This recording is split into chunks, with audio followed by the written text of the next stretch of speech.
Shortly after 9 o'clock, Dad had helped us to the door as we set out for school. My sister, Doris, noticed a teacher on the other side of the street. We were just 2 houses from home when the explosion occurred. We were picked up and thrown onto the veranda of the nearest house.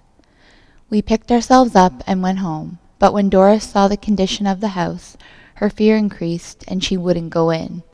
She grabbed my hand and we started running towards the teacher. Dad came running after us and took us home. We lived more than a mile from the site of the explosion, but the house was damaged to a much greater extent than neighboring houses, or other houses much closer to the devastated area.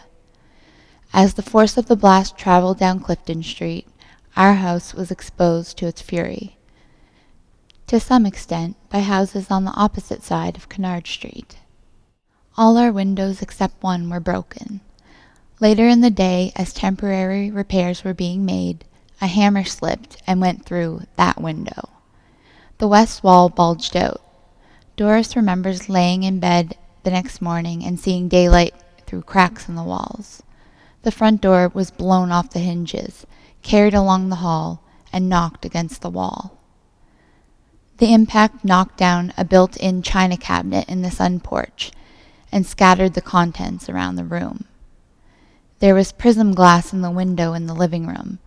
Fragments of prism glass stuck in the west wall of the sun porch, and slivers of it were embedded in the shingles of the house next door. They had passed across the living room and the sun porch and right out the window.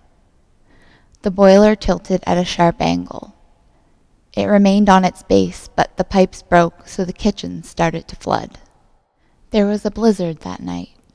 Snow sifted in around the hastily covered windows and doors.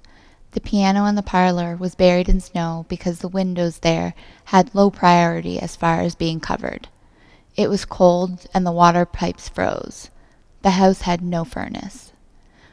Winter heating consisted of the kitchen stove, a stove in the living room, and a base burner in the hall. Other living arrangements had to be made. It was decided to concentrate on making the kitchen, living room, and sun porch as comfortable as possible, and that's where Mother and the 6 of us lived for that winter. A few days after the explosion, Mother answered a knock at the door to find a nurse and 2 doctors from Massachusetts. Having examined us, the doctor turned to Mother. Examination revealed that her ear had been almost completely torn off. Her face had been paralyzed and was twisted out of shape. The doctors just knew to look at her that she had been injured.